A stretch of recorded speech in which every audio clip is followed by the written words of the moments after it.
Joining me now from Malibu, California, forensic psychiatrist and Daily Ledger contributor, Dr. Carole Lieberman, MD. Doctor, 1 year ago, the American Psychological Association, you may have read it, but I'll remind you about it. The American Psychological Association came out with an article about the risk of social isolation. This is what it says in part. There is robust evidence that social isolation and loneliness significantly increase the risk for premature mortality.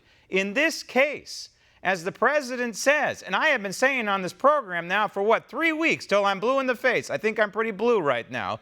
The cure, so-called, in places like California where you live, seems to me worse than the virus itself.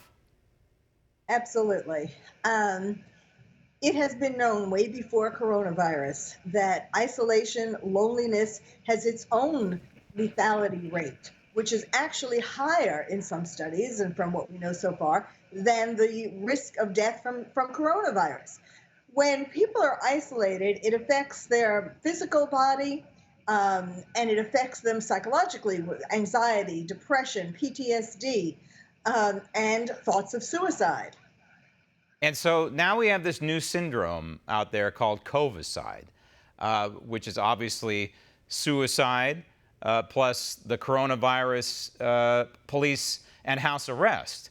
This is real, Carole. This is not some fantasy. These are numbers that are starting to emerge, right? Absolutely. I coined that term because I saw it coming. As you know, I've been talking about how we are scaring ourselves to death in so many different ways. You know, if you listen to a lot of the news reports, we're all going to die. And so when someone who is isolated, even if they're with their family, but if someone is still isolated from society, if someone who is isolated keeps hearing over and over and over again throughout the day, you're going to die, we're all going to die, a lot of us are going to die, many people think to themselves, I would rather take control of my own death and not just, be out there or take a chance on getting coronavirus, having it happen to me, not even necessarily being out there, but just getting it. And so suicide seems like an attractive proposition. Yep.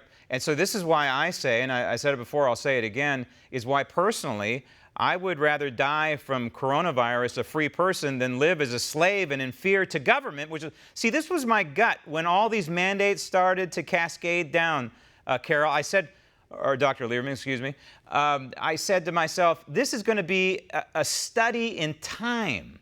I think that psychiatrists, psychologists, doctors are going to be studying what the United States did in 2020 in reaction to the Wuhan corona outbreak for many, many years to come. And so when you see Californians, for example, out there trying to get on with life, trying to take advantage of walks on the beach because they can't work, trying to go to parks, and then you have the governor of California saying, you know what, you can't do that. You can't enjoy your life. We're going to shut down the parks. We're going to shut down the beaches. We're going to shut down the parking lots. So you can't go even close to this. This goes against human nature, number one, and it goes against who we are as Americans, number two. Yes, one of the things that why isolation and loneliness kills us and causes people to think of committing suicide is because as humans, that is part of what we need, is to be together.